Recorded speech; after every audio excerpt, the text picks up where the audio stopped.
Hello dears, എല്ലാവർക്കും പുതിയൊരു വീഡിയോയിലേക്ക് സ്വാഗതം. ഇന്ന് നമ്മൾ വന്നിരിക്കുന്ന ഒരു ചെറിയൊരു ഐഡിയ ആയിട്ടാണ്. പക്ഷെ നല്ലൊരു ഭംഗിയുള്ള ഒരു വാൾ ഡെക്കറാണ് നമ്മൾ ഉണ്ടാക്കാനായിട്ട് പോകുന്നത്. അപ്പോൾ ഇത് നമ്മൾ ഇതേപോലെ ഒരു കാർഡ്ബോർഡ് എടുത്തിട്ടുണ്ട്. നമുക്ക് ഈ കാർഡ്ബോർഡ് ഇതേപോലെ ഒന്ന് കട്ട് ചെയ്തെടുക്കുക. ഈ ഒരു ഷേപ്പിലാണ് ഞാൻ കട്ട് ചെയ്തെടുക്കുന്നത്. അപ്പോൾ നിങ്ങളും കട്ട് ചെയ്തെടുക്കുക. എന്നിട്ട് നമുക്ക് ഇതേപോലെ ഒരു പേപ്പർ വേണം. ഞാനിപ്പോൾ വൈറ്റ് കളറിലെ പേപ്പറും അതേപോലെ യെല്ലോ കളറിലെ പേപ്പറാണ് എടുത്തിരിക്കുന്നത്. ഈ യെല്ലോ കളറിലെ പേപ്പർ ഞാൻ വൈറ്റ് കളറിലെ പേപ്പറിൽ പെയിൻ്റ് അടിച്ച് എടുത്തതാണ്. അപ്പോൾ നിങ്ങൾക്ക് കളർ പേപ്പർ വാങ്ങണവരുണ്ടെങ്കിൽ അത് വെച്ചിട്ട് ചെയ്യുക. ഇല്ലെങ്കിൽ നിങ്ങളുടെ കയ്യിലുള്ളത് ഏത് കളർ പേപ്പറാണോ അത് വെച്ചിട്ടൊന്ന് ചെയ്യാം കേട്ടോ. അപ്പോൾ എല്ലാവരും ഒരേ കളർ തന്നെ യൂസ് ചെയ്യണമെന്നൊന്നും പറയില്ല. നല്ലൊരു കളർ കോമ്പിനേഷൻ ഉള്ളത് എടുക്കുക, എന്നാലേ കൂടുതൽ ഭംഗി ഉണ്ടാവുള്ളൂ. അപ്പോൾ യെല്ലോൻ്റെ കൂടെ ഏത് കളറാണെങ്കിലും നല്ല ഭംഗി ഉണ്ടാവും. ഞാനിപ്പോൾ യെല്ലോവും വൈറ്റും കൂടിയാണ് എടുത്തിരിക്കുന്നത്. എന്നിട്ട് നമുക്ക് ഇതിൻ്റെ ഉള്ളിൽ ഇതുപോലെ ചെറിയ പൂക്കൾ ഉണ്ടാക്കിയിട്ട് ഇതേപോലെ ഒന്ന് വെച്ച് കൊടുക്കാം. ഇത് കറക്റ്റായിട്ട് ഫില്ല് ചെയ്ത് വരുന്ന അത്രയും നമ്മൾ പൂക്കൾ ഉണ്ടാക്കുക. എന്നിട്ട് നമുക്ക് ഇതേപോലെ ഒരു പേപ്പർ എടുത്തിട്ട് ഇതേപോലെ ഒന്ന് കട്ട് ചെയ്ത് കൊടുക്കുക. ഓരോരോ ചെറിയ ഭാഗങ്ങളായിട്ട് ഇതേപോലെ കട്ട് ചെയ്യുക. കട്ട് ചെയ്ത് മുഴുവനായിട്ട് കട്ട് ചെയ്ത് പോകരുത്, അതൊന്ന് ശ്രദ്ധിക്കുക. പകുതി വരെ കട്ട് ചെയ്താൽ മതി. എന്നിട്ട് നമുക്ക് ഇതേപോലെ ഒന്ന് ചുറ്റി എടുക്കുക. ഇതേപോലെ നമുക്കൊരു 2-3 എണ്ണം വേണം. അപ്പോൾ നിങ്ങൾക്ക് എത്ര എണ്ണം വേണമെങ്കിലും ഉണ്ടാക്കുക, അതിനനുസരിച്ച് ഭംഗി കൂടും. കൂടുതൽ ഉണ്ടാക്കിയിടുമ്പോഴാണ് കൂടുതൽ ഭംഗിയായിട്ട് തോന്നുക. എന്നിട്ട് നമുക്ക് ഇതേപോലെ ഒരു സൂചി നൂലെടുത്തിട്ട് ഞാൻ ജസ്റ്റ് ഇതൊന്ന് കെട്ടാൻ വേണ്ടി എടുക്കുകയാണ്. വെറുതെ നൂല് കൊണ്ട് തുന്നി വെച്ചാൽ നമുക്ക് കെട്ടിയെടുക്കാനായിട്ട് പറ്റും.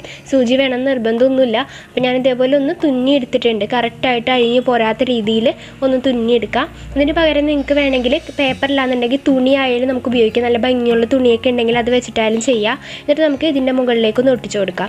ഒട്ടിച്ചു കൊടുക്കുകയല്ല, നമുക്ക് ഇതിൻ്റെ മുകളിലേക്കൊന്ന് കെട്ടി കൊടുക്കാം. ഒട്ടിച്ചു കൊടുക്കണമെങ്കിൽ നല്ലത് കെട്ടി കൊടുക്കണം. അപ്പോൾ കൂടുതലായിട്ട് ടൈറ്റായിട്ട് ഇരുന്നോളും. നമ്മൾ ഒട്ടിച്ചു കൊടുക്കുമ്പോൾ ചിലപ്പോൾ അതൊക്കെ ഒന്ന് വിട്ടു പോരാനുള്ള ചാൻസ് ഒക്കെ ഉണ്ടാവും. അല്ലെങ്കിൽ നന്നായിട്ട് വിട്ടു പോരാത്ത രീതിയിലൊക്കെ നമ്മൾ ഒട്ടിച്ചു കൊടുക്കേണ്ടതായിട്ട് വരും. അപ്പോൾ ഇതേപോലെ ഞാനൊന്ന് കെട്ടി കൊടുത്തിട്ടുണ്ട്. അതിന് വേണ്ടിയിട്ടാണ് ഞാൻ ഈ ഒരു ചെറിയൊരു നൂലെടുത്തതും. അതാകുമ്പോൾ നന്നായിട്ട് കെട്ടി ഇങ്ങനെ വെക്കാൻ ചെയ്യാം. പിന്നെ നിങ്ങളുടെ കയ്യിൽ ചെറിയ ബീഡ്സ് ഒക്കെ ഉണ്ടെങ്കിൽ അതൊക്കെ ഒന്ന് വെക്കുകയാണെങ്കിൽ നല്ല ഭംഗി ഉണ്ടാവും കേട്ടോ. ബീഡ്സ് ഒക്കെ ഇങ്ങനെ തൂക്കിയിടുകയാണെങ്കിൽ. അപ്പം ഞാൻ 2-3 എണ്ണം ചെയ്തിട്ടുണ്ട്.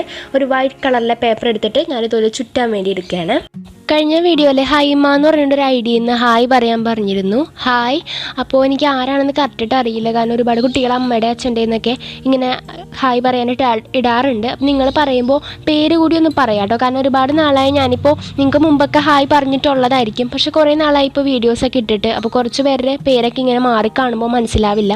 അപ്പോൾ കുറേ നാൾക്ക് ശേഷമാണ് ഒരാൾ ഹായ് പറയാനൊക്കെ പറയണം. അപ്പോൾ അത് കണ്ടപ്പോൾ എനിക്ക് സന്തോഷം തോന്നി കേട്ടോ. പഴയൊരു സ്നേഹമൊക്കെ നിങ്ങൾ ഇപ്പോഴും തരുന്നുണ്ടെന്ന് അറിഞ്ഞപ്പോൾ വളരെ സന്തോഷം തോന്നി. അപ്പോൾ എല്ലാവരും നമ്മുടെ വീഡിയോസൊക്കെ കണ്ടൊന്ന് സപ്പോർട്ട് ചെയ്യണം.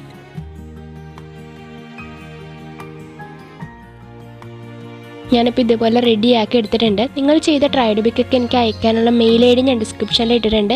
അപ്പോൾ എല്ലാം ഒന്ന് ചെയ്ത് നോക്കുക. നിങ്ങളുടെ വാൾ എങ്ങനത്തെ കളറാണോ അതിനനുസരിച്ചിട്ടുള്ള കളർ കോമ്പിനേഷൻസ് എടുക്കുകയാണെങ്കിൽ കൂടുതൽ നന്നായിരിക്കും. എൻ്റെ ഇപ്പോൾ വാൾ ഒരു വെള്ള കളറിൽ പെയിൻ്റ് ഒന്നും അടിച്ചിട്ടുള്ള വൈറ്റ് സിമെൻ്റാണ്. അപ്പോൾ അതുകൊണ്ട് ഈ ഒരു വൈറ്റ് കളർ വരുമ്പോൾ അത്ര വലിയ ഭംഗി ഉണ്ടാവില്ല. അതുകൊണ്ടാണ് ഞാൻ വാളുമ വെച്ച് കാണിക്കാത്തത്. നിങ്ങൾക്ക് കറക്റ്റ് ചുമരുമയൊക്കെ ഒട്ടിച്ച് വെച്ചതിന് ശേഷം നിങ്ങൾക്ക് ഇതേപോലെ പിക്കൊക്കെ എടുത്തിട്ടുണ്ടെങ്കിൽ നല്ല ഭംഗി ഉണ്ടാവും. അപ്പോൾ എല്ലാവർക്കും ഇഷ്ടമായെന്ന് വിചാരിക്കുന്നു. ഇഷ്ടമായാൽ ലൈക്ക് ചെയ്യാനായിട്ട് മറക്കരുത്. നമ്മുടെ ചാനലാണെങ്കിൽ ആദ്യമായിട്ട് കാണുന്നവരുണ്ടെങ്കിൽ ഒന്ന് സബ്സ്ക്രൈബ് ചെയ്ത് സപ്പോർട്ടും കൂടി ചെയ്യണം കേട്ടോ. നമ്മുടെ സബ്സ്ക്രൈബറായ നികിത അയച്ചെന്ന ട്രൈഡ് പിക്കാണിത്. നികിത ഒരുപാട് ട്രൈഡ് പിക്ക് അയച്ചിട്ടുണ്ട്. Thank you. ഞാൻ ഇങ്ങനെ ട്രൈഡ് പിക്കൊക്കെ അയച്ചു തരുമ്പോൾ എനിക്ക് വളരെ സന്തോഷമാണ്. ഞാൻ ചെയ്ത ക്രാഫ്റ്റൊക്കെ ചെയ്ത് അയച്ചു തരുമ്പോൾ. അടുത്ത വീഡിയോയിൽ പുതിയ ഐഡിയ ആയിട്ട് കാണാം. Thank you.